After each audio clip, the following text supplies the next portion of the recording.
Welcome, everyone, back to Agent Carter. This is episode 9 of season 2. You know, little song, little dance, Batman's head on a lance. I digress. This is a little song and dance, essentially, and wow, Peggy really does find a way to somehow find herself in a worse predicament by the end of each episode. Holy cow, it truly is like a golden comics age plotline brought to modern age.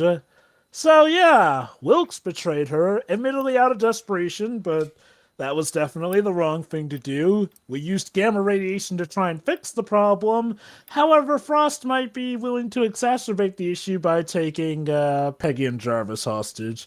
Because, of course, Whitney Frost has deduced that Peggy is whom Wilkes cares for. So the love triangle persists. Good to know. Hate it then. here. So, you know the usual drill. Start at the Marvel logo, and here we go in 3, 2, 1, click. I have to warn So in advance, the beginning of this episode is gonna be a bit weird. You're about to see. Okay.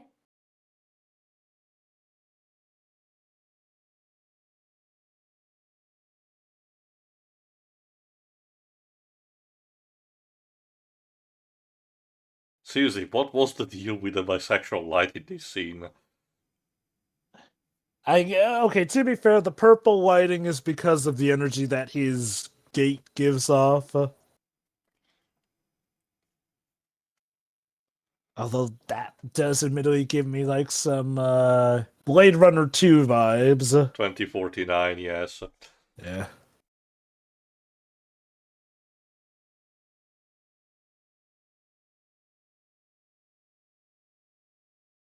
Well, you know, if anything, Frost is forgiving. He shot her, but she's willing to forgive Alright, and here forget. we go. WandaVision?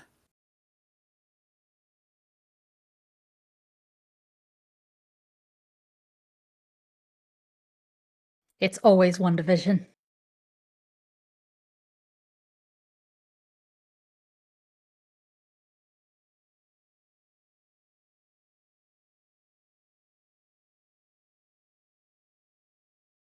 Can vortexes do that?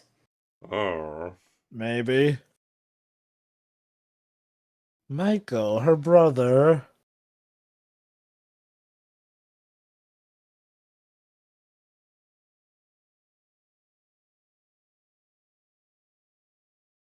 Sister, Yeah, that sister, was poor it was- exposition.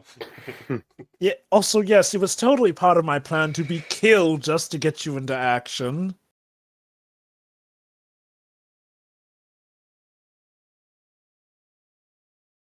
So I guess she's like on the edge of life, essentially, and that's why she's seeing I'll him. get to that in a second, Jova, don't worry.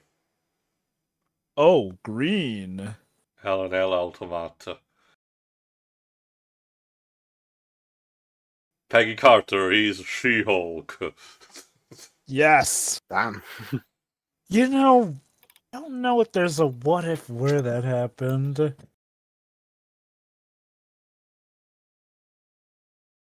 Our characters only allowed like one what if scenario. Usually Oh, no. if you're asking comic books was, absolutely not.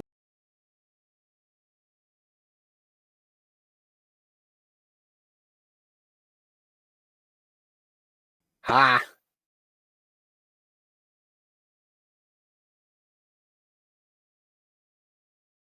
Hi. Oh. What would you like first? A bath? Alright, Dinner? so Or here we me? go. The beginning of this episode is essentially, as you're about to hear, a musical number in which Peggy has to choose between who to love between Sousa and fucking Wilkes.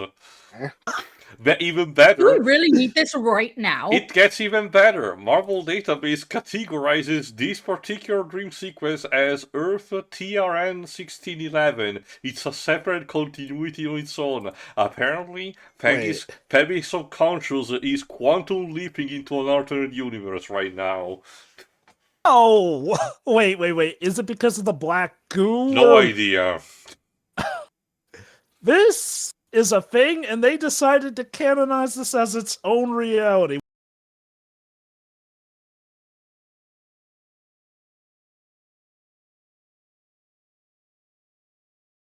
on one hand, I understand that, everyone involved in the production probably had a lot of fun making this. On the other, this is the most what the hell are you doing type of scene that they could pull here. Also, is this really a choice? Like, at most, she and Wilkes had, like, a kiss or two, and that seemed more like Wilkes was initiating And that more importantly, who cares? Wait. And now the girls from that hotel she's staying at are singing too? What? It's just to bring back the actresses from the season 1. See, in that one episode of Buffy, this made sense. Oh, hey, Dottie. And Peggy goes along with this. Why not? She's like, why am I singing? So Maybe is you this- have to or you're shot. I Wait, don't know. Oh no, the episode was called A Little Song and Dance. Don't tell me this is gonna be the whole No, it's episode. not. Like... Thank God.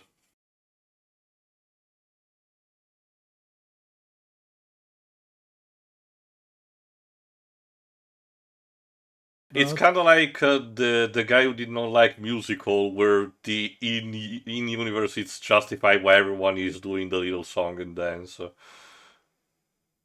Okay, somebody must have legit made a bet. Oh yeah, we can get a good old Flappers song and dance tune in this, and it'll actually make sense. Again, it really screams, what the hell are you doing? Because this, again, is supposed to be a moment where Peggy is being knocked out and she's having this dream sequence.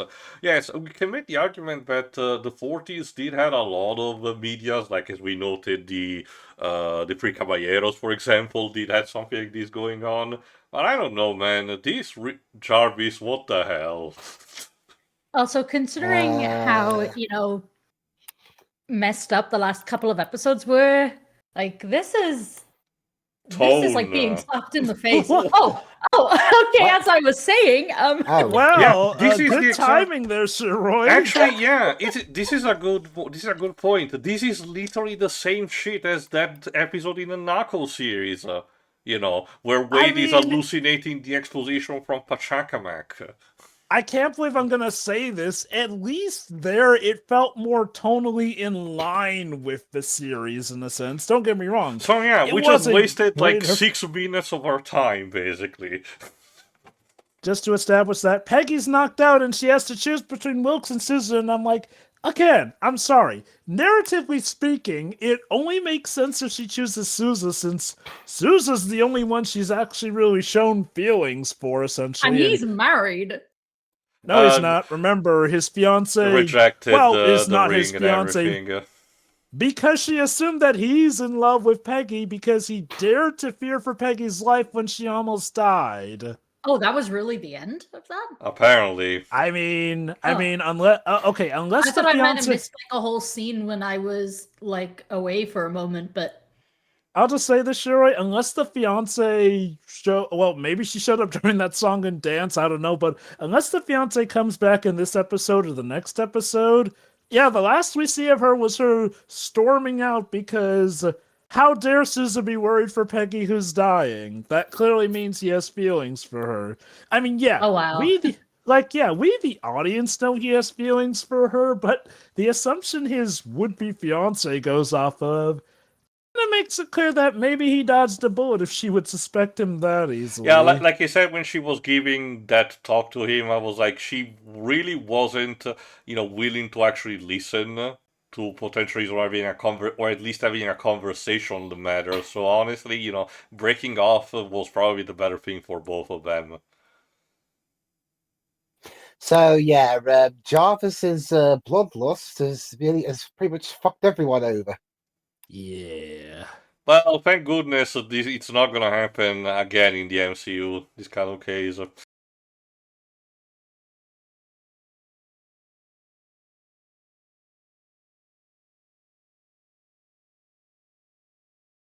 Wait for it. Oh wow, this really starts to feel like a Breaking Bad episode. All we're missing is Bryan Cranston falling dramatically and then yelling, "No, don't do it!" Hank! That would be interesting if this was filmed in a similar, if not the same area.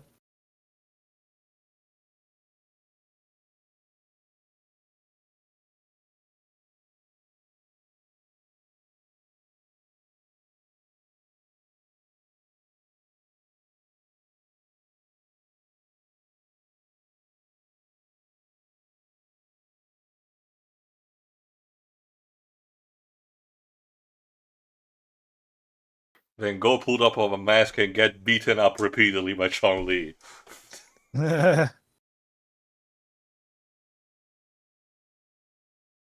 Jesse and I were actually pondering, I don't know why in the Street Fighter adaptations, Vega consistently gets to be the one being dropped specifically by Chun-Li.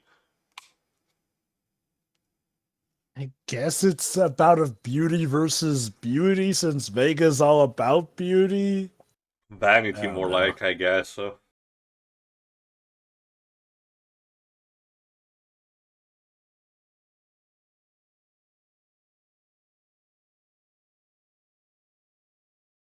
Oh. Yeah, they thought of that.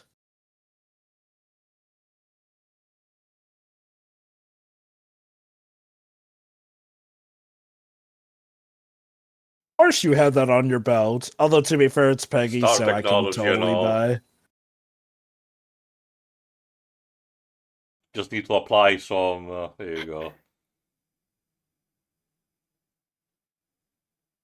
Whoa!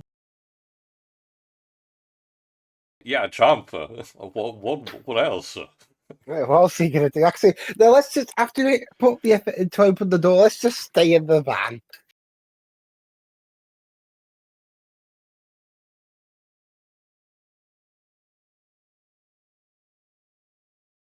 Boss, is it just me or has the van gotten lighter? How would you be able to tell? These two were not particularly heavy.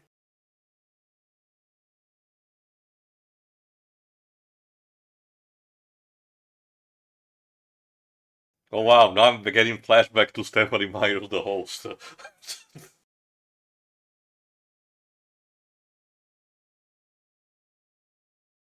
Jarvis, your plan was to murder somebody. Well, admittedly, I'm a husband grieving. I'm supposed to be crazy. Okay.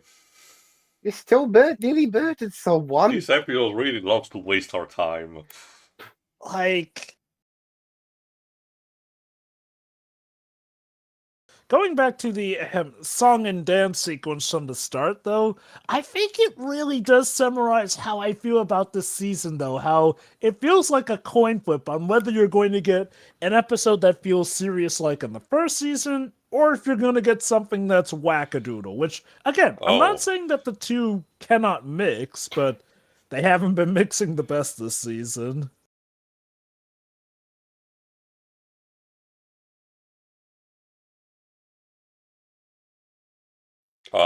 Lots of blackness. Yeah, there you go.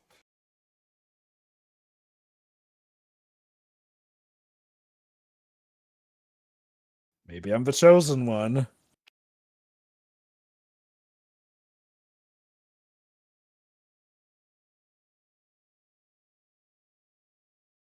Yeah.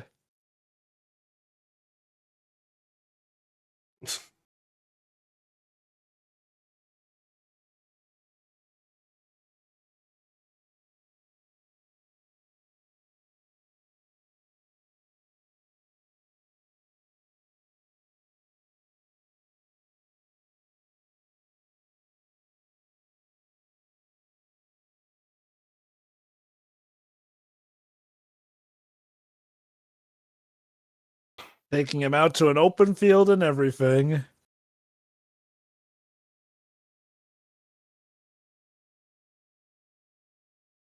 Uh-oh.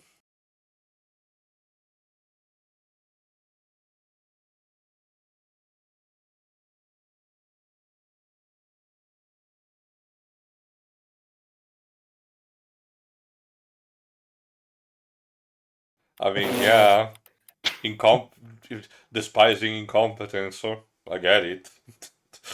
Come on, obviously, I was not supposed to know she'd have some sort of wire thing.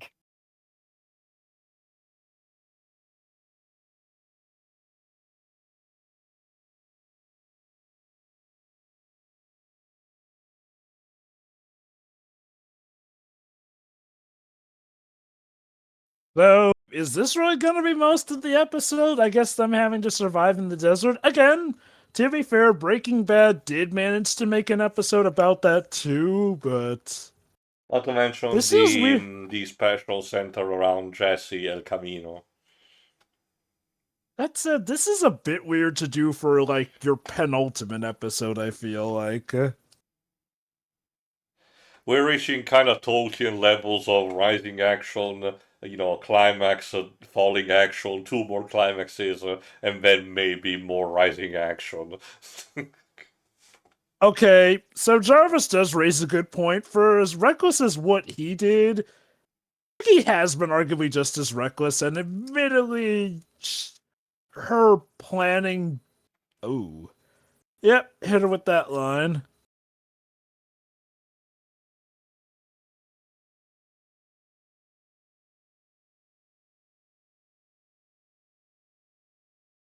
Well, Peggy, the good news is this makes you a perfect candidate for the Spider Society. You've got plenty of canon events with everyone dying around you. But she's not associated to a spider totem, so she cannot join the club. Sorry.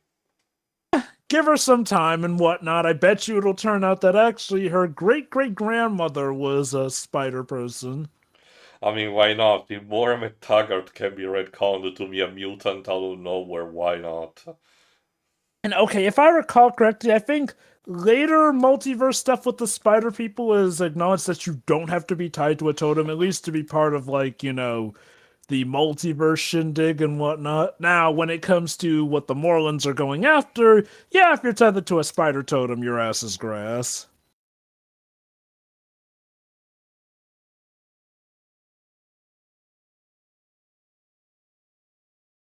Yeah, about that, Peggy. To be fair, she's running what she knows now.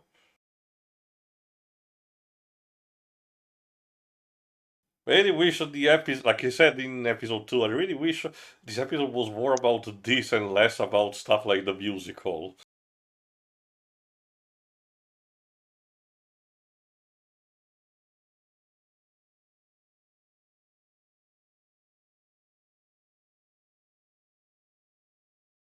And then Mephisto pops up literally by the side of the crossroads to say, "Well, do I have a deal for you?"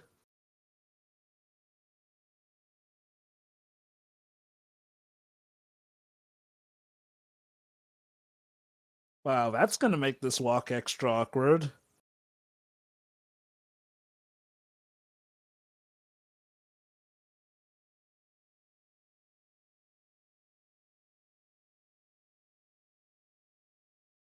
But yeah, no, Tio just raised a good point. It feels weird that this is the same episode where not too long ago we were seeing this guy smiles wide in a tuxedo for a dance number.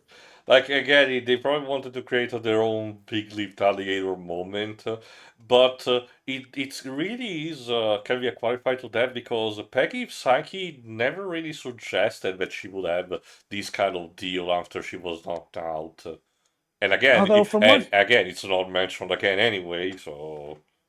Okay, and okay, so it turns out that yes, her mind quantum leaped to another universe, but as far as we know, I don't think that's ever stated in universe. It was something that had to be confirmed out of it. Remember, I think it was a foreshadowing to what, not foreshadowing right now, but they're applying the same logic that is mentioned in Multiverse of Madness, that when you dream of something, a life that you're having, you're actually having a snippet of what happens in an alternate universe where you are in.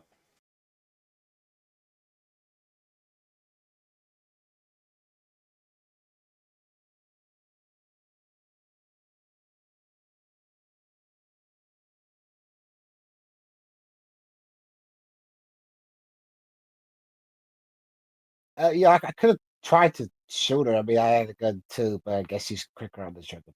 I mean, to be fair, in that kind of scenario, it really just depends on who's the quicker draw, and given that Peggy has literally served in the war, I can understand him not wanting to take those chances.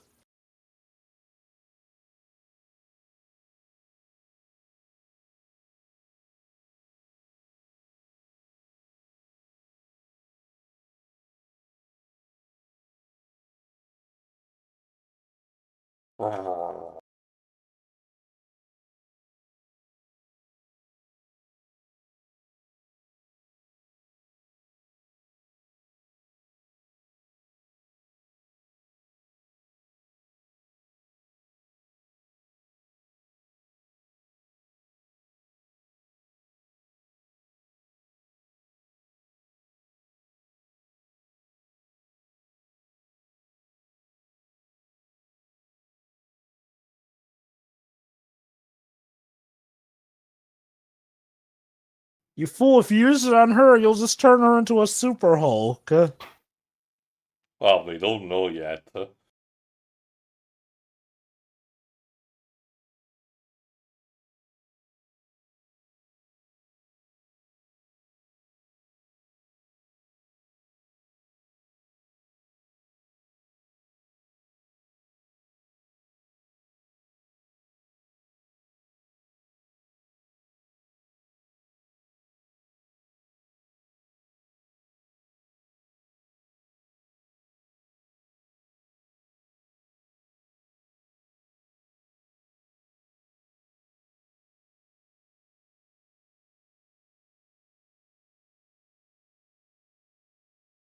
Totally. Swear on me, Mum. Absolutely.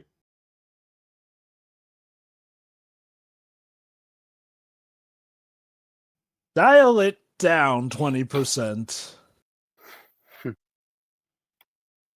You can't give any more than 100%. That sounds like quitters talk.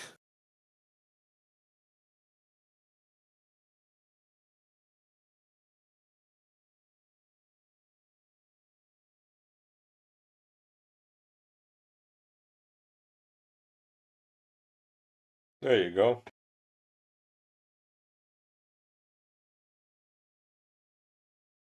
All that was missing was a wink.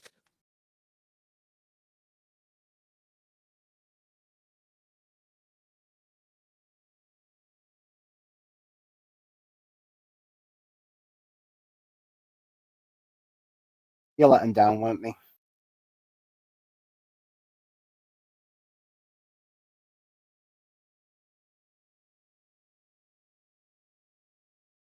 Yeah, we had to convince them. It had to be real. Of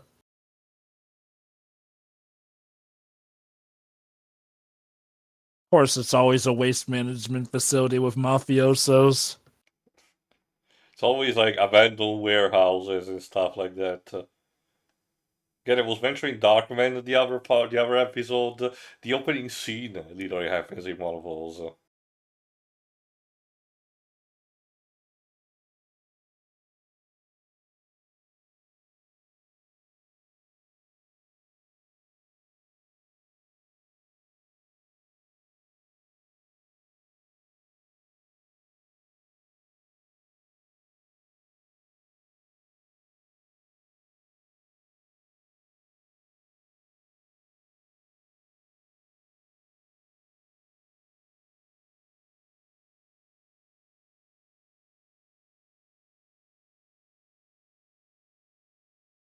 But I will never let it go.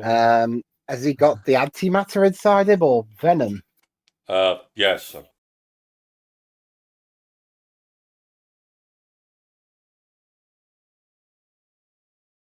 So, back when Marvel did not own a lot of their stuff, and shoot, they still technically They don't wanted fully to own use media rights to Spider-Man they and use Venom. equivalent similar to how they wanted the Inhumans to be a replacement for the X-Men. You think they're doing something similar to that? I'm wondering if this was meant to be similar to that. Granted, I forget if Null was a concept or even created by this Around point, this but time, but I don't remember when it officially debuted. I think 2018. if that were the case, I could totally see this being meant to be a stand-in for that and Null. That's the thing. Null was created to be a gigantic retcon that tried to fuse together the lore of the symbiotes, the Celestials, the entities that govern our universe, and for some reason the ebony blade of a Black Knight. Okay, so Peggy's trying to be Batman. Where are they?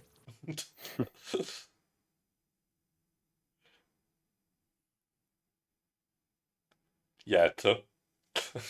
Right along. I thought he was someone else. Why do you think I was wearing a mask? Well, no, remember, Dweebs, the line is that doesn't wear hockey pads.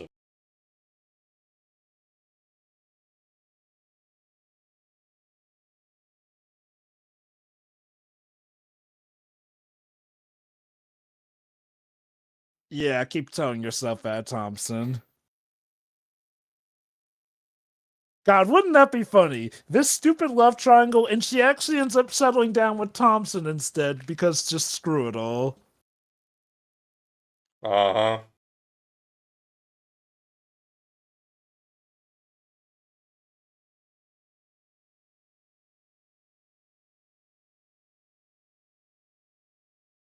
So you're basically gonna get killed by Frost, aren't you?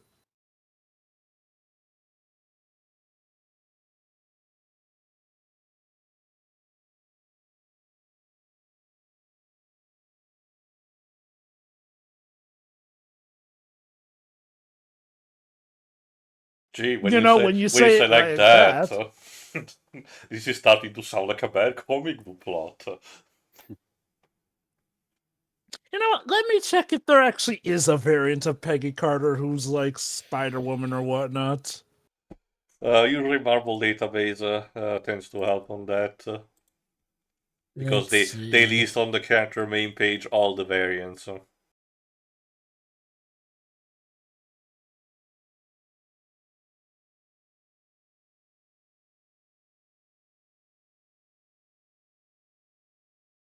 Okay, there was one reality, though not classified, where she was the Black Knight.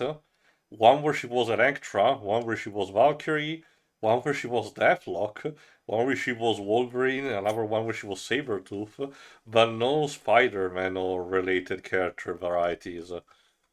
Holy cow. Oh wait, I think that Sabretooth one might be from the MCU. What if I think Yeah, there's like that. it's just like a prism of different possibilities. I think it's around towards the end of season 1 where the Ultron gets out manages to, comb away the different realities.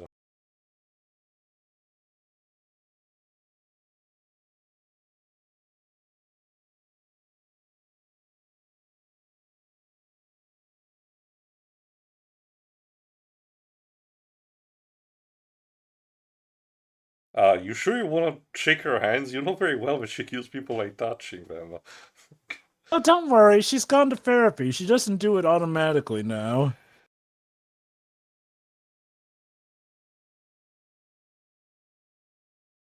Yeah. Yeah, Well, stupidly as long as brave. he admits it.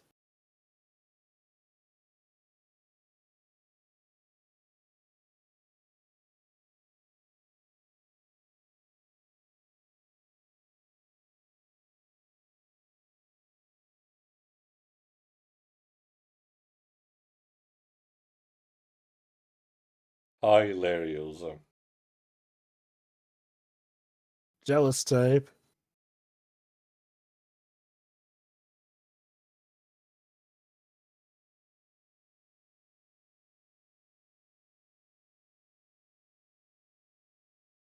Come on, you mokes.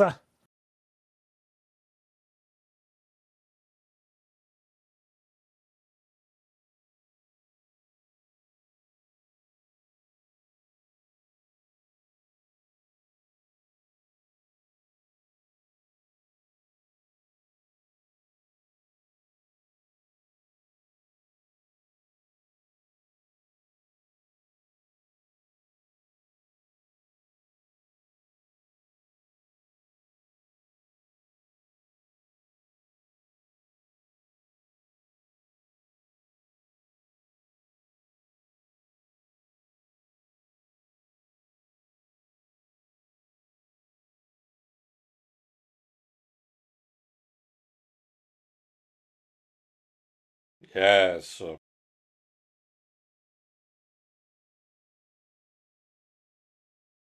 And then he breaks out into the Disney princess song.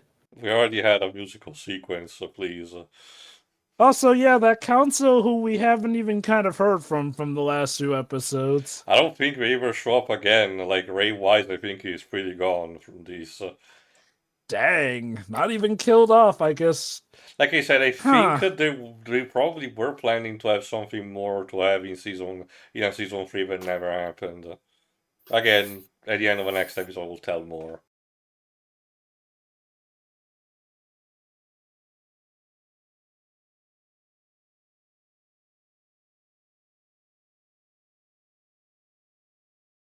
Oh, what's the worst that could happen with a gamma core?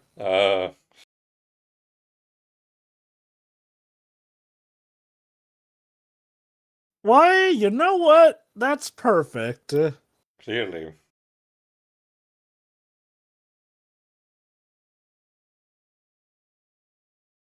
Heh.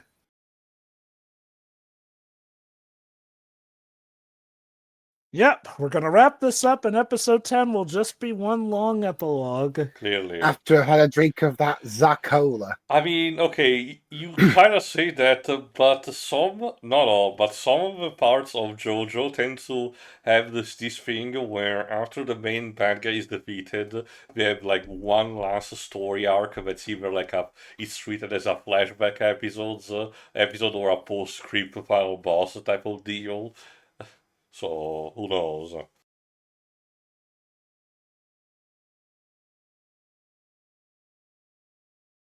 Not to spoil which show it is, but there is even an MCU episode which does technically have like its final climax in the penultimate episode, and literally does have the final episode as one big epilogue.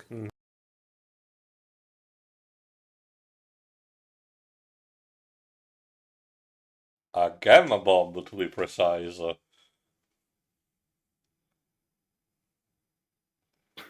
So Jack's willing to sacrifice himself with a gamma bomb.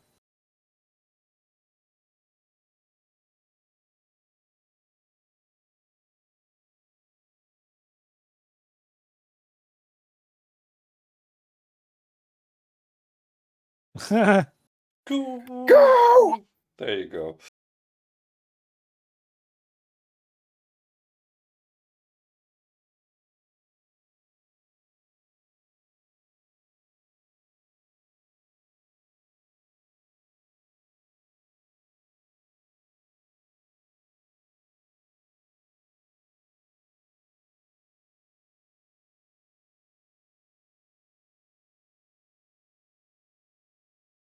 Gosh, she doesn't even know that Wilkes betrayed them.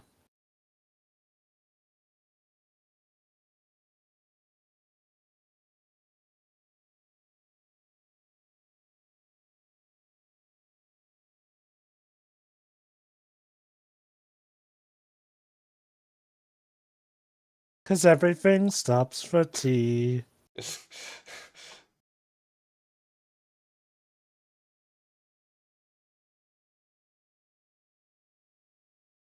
You can't bring out the Earl Grey and think I can't see right through you.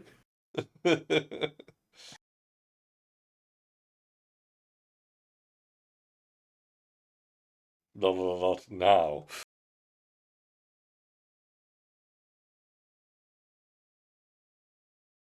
Interesting. So she's gone from being worried about him wasting time with Peggy to now imploring him to go help Peggy. Why do I feel like there were a few steps missing to this development?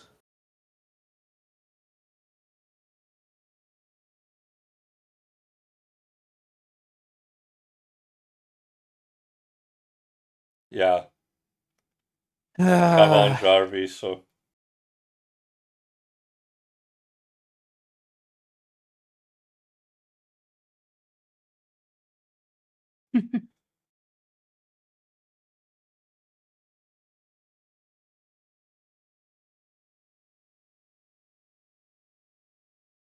Yep, inaudible moment.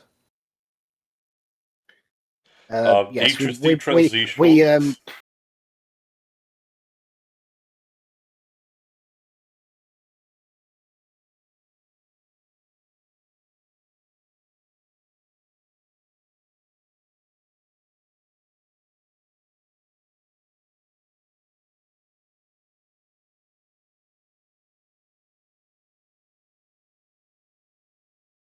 Peggy, why? Are you Because, two are bad at this? yeah, well, again, a lot of characters are really full of good decision in this season. Like, it's funny that Peggy was, chastising Jarvis about reckless decisions, yet here she does doing quite possibly the most dangerous thing she could.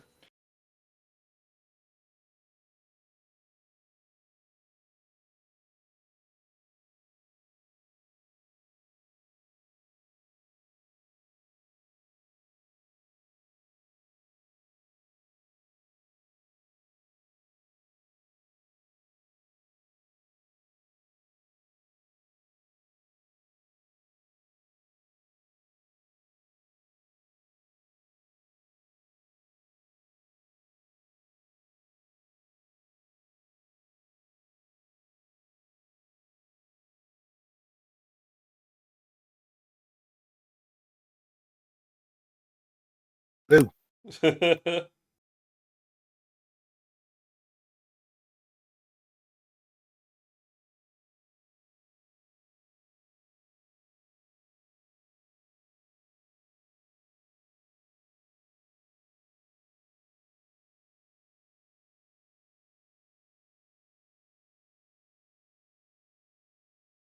Someone set up as the bomb.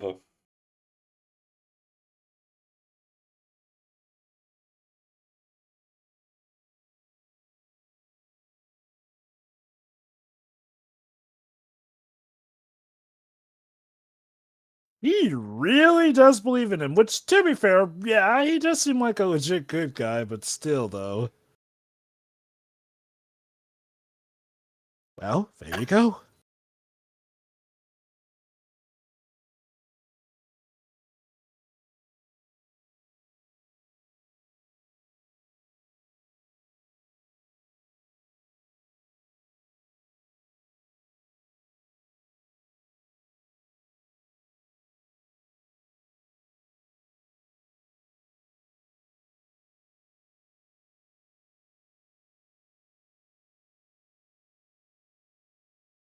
Wow, this is my surprise face.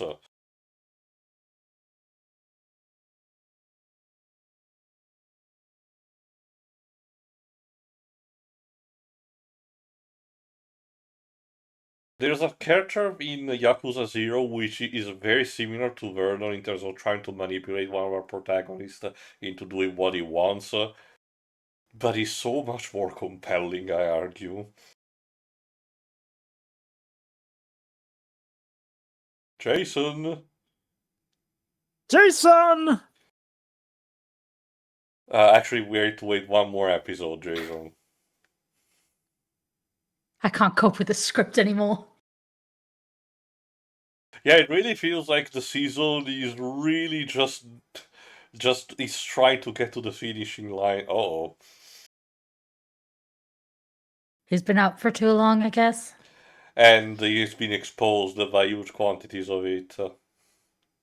He's been trying to get them to get him in a place that doesn't have as much people around, too, which implies something's about to blow.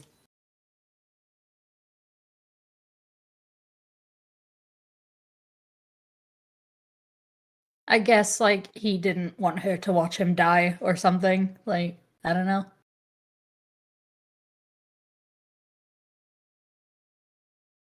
Uh-huh.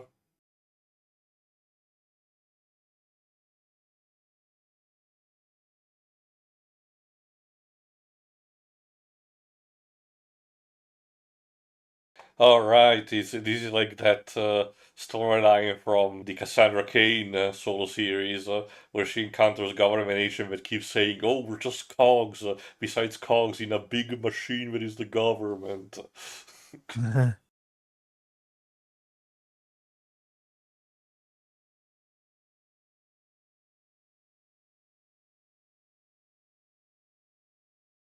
I mean, yeah, leaves no bodies.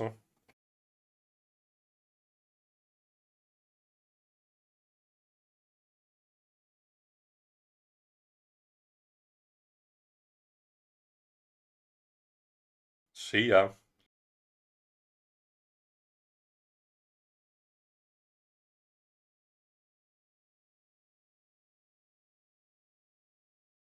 Well, you can say that he hit the road. Ha!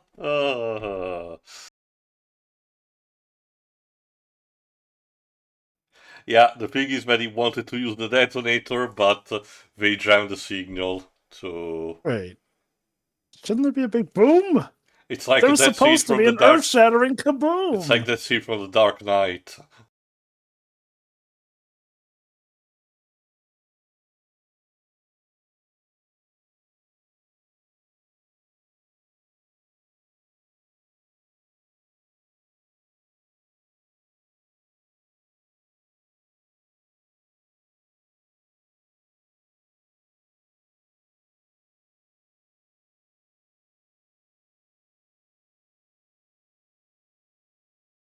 You sure about that?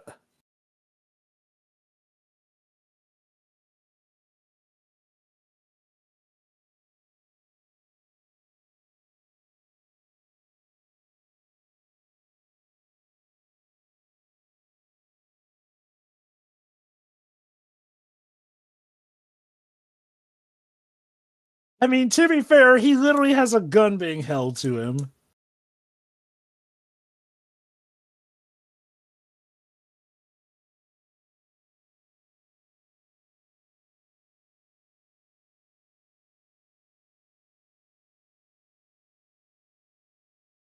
Right.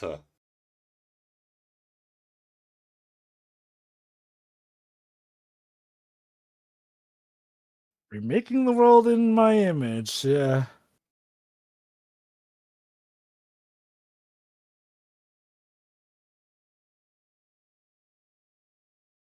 Oh dear, I've been bamboozled.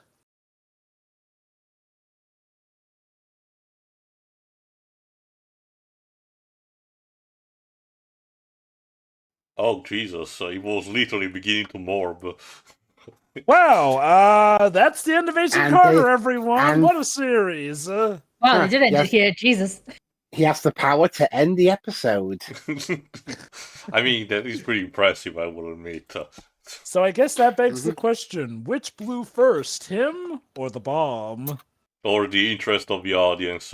Because, yeah, this episode is all over the place. Like, I get what they're trying to do to accomplish on a narrative level, but these steps in getting there are just so fucking wild. I legit wish I could be a fly on the wall for the meeting that said, yes, it is integral that we start with Peggy Carter in black and white, meeting her brother, only to then literally go to like an old flapper song and dance sequence talking about a stupid love triangle between her, Wilkes, and Sousa.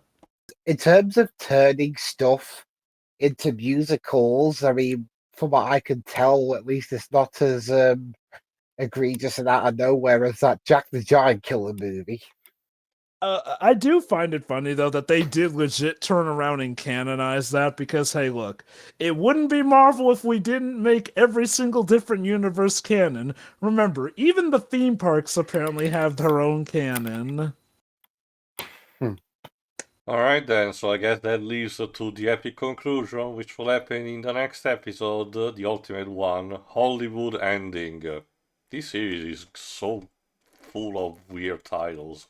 See you for that. So yeah. See ya. See you then.